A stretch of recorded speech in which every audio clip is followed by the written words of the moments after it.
આજે આપણે અહીં ઊભા છીએ એ બાર્ટન લાઇબ્રેરીના બિલ્ડિંગથી આપ પરિચિત હશો. આપ કદાચ ઘણી વાર અહીંથી નીકળ્યા હશો, કદાચ આપણે અંદરથી જોઈ પણ હશે, આપણના સભ્ય પણ હશો. પણ આજે હું આને એક અલગ એંગલથી તમને દેખાડવા માગું છું. આ છે બાર્ટન લાઇબ્રેરીનો ગ્રાઉન્ડ ફ્લોર, જે ઓલરેડી ઘણો સરસ મેન્ટેન છે, તમે જોઈ શકો છો.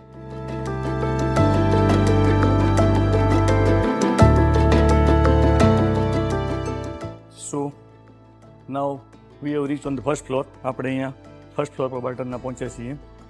આપ જોઈ શકો છો, એક સમય અહીંયા પણ લાઇબ્રેરી ચાલુ જ હતી.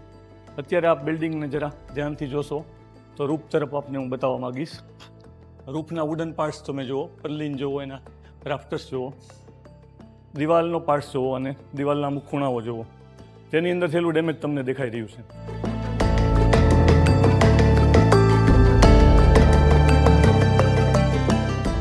આ જે વોલ છે સ્ટોનની બનેલી, સ્ટોન મેસનરી, આના જોઈન્ટ પણ તમને દેખાઈ રહ્યા છે, ખુલ્યા છે. આ વુડન ફ્લોર છે, એનું પણ તમને ડેમેજ દેખાઈ રહ્યું છે.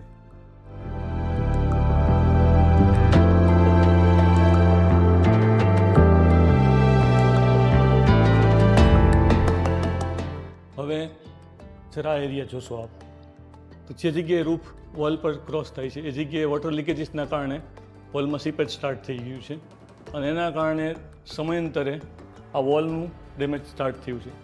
આપ આ ક્રેક જોઈ રહ્યા છો એ સુપરફિશિયલ ક્રેક્સ નથી, this are all structural cracks. એટલે કે આ દિવાલની થ્રુ છે, આ જે બહાર દેખાય છે એ પાછળના ભાગમાં પણ આપણને આ ક્રેક દેખાઈ રહી છે. So it has already damage the whole structure. આ ક્રેક્સે આ દિવાલોને પૂરતું નુકસાન ઓલરેડી કરી દીધેલું છે. એટલે આ વસ્તુને ઓલરેડી બાર્ટન લાઇબ્રેરીને 150 વર્ષ પૂરા થઈ ગયા છે.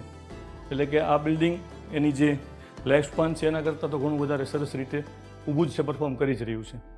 પરંતુ હવે આ દિવાલો, આ રૂફ એવા એક સ્ટેજ પર છે કે આપણે આને હવે 100% મેન્ટેન કરવું જોઈએ. આપ આ દાદરની હાલત પણ જોઈ શકો છો. આ વુડન સ્ટેર છે. આ વુડન સ્ટેર પર અત્યારે એક વ્યક્તિ એક સાથે જઈ શકે એવું આને ઓલરેડી ડેમેજ થઈ ચૂક્યું છે. આ વધારે વ્યક્તિઓનો વજન સહન કરી શકે એવું નથી. એક વખત આપ રૂફ પણ જોઈ શકો છો. આ રૂફમાં પણ ડેમેજ આપણે દેખાઈ રહ્યું હશે. હવે મેઇન પાર્ટ જે છે આપણો અત્યારે જે ફર્સ્ટ ફ્લોરનો હોલ છે એના રૂફની કન્ડિશન મારે આપણે બતાવવી છે. તમે જોઈ રહ્યા છો કે જે રૂફિંગ ટાઇલ છે એની નીચેના વુડ એ બધા અત્યારે ડેમેજ સ્ટાર્ટ થઈ ગયા છે. મે બી આપણને એજ પર એટલું દેખાય છે તો અંદર પણ વધારે હશે જ. તો નાવ તમે બાર્ટનના બિલ્ડિંગને થયેલું નુકસાન તો આપણે જોયું. 150 વર્ષે કોઈ પણ બિલ્ડિંગને સહેજ લાક્ષણિક રીતે એટલું નુકસાન તો થઈ શકે. એટલે કે હવે આ બિલ્ડિંગને રિપેરની પણ રિસ્ટોરેશનની જરૂર છે. ખાલી આ બિલ્ડિંગને આપણે રિપેર નથી કરવું, we have to restore this building. કારણ કે બાર્ટન લાઇબ્રેરી માત્ર બિલ્ડિંગ નથી, આપણો વારસો છે.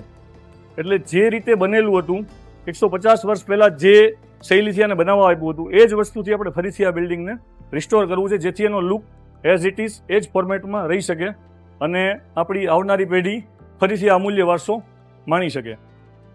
તો મારી તમને બધાને નમ્ર એક વિનંતી છે, I want to request you કે ઇન્ટેક ચેપ્ટર અને સ્પર્શ દ્વારા આના રિસ્ટોરેશન માટે એક આયોજન થઈ રહ્યું છે.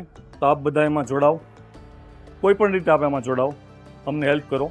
જે મોબાઈલમાં ગયેલી પેઢીઓ છે કે જે બાળકો મોબાઈલથી એડિક્ટેડ છે એને પુસ્તક તરફ સરખી રીતે વાળી શકીએ અને ફરીથી આપણે આપણી આ સંસ્કૃતિને ઉજાગર કરીએ. એ માટે ફરીથી આઈ રિક્વેસ્ટ યુ અગેઇન કે તમે આ બાર્ટનના અભિયાનમાં જોડાઓ.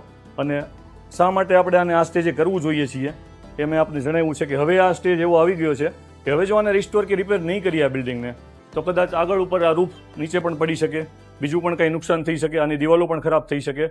એ આપણે અટકાવીએ અને ફરીથી આપણે એને સાચો સમય છે આ કે હવે આને રિસ્ટોર કરીને જાળવી લઈએ.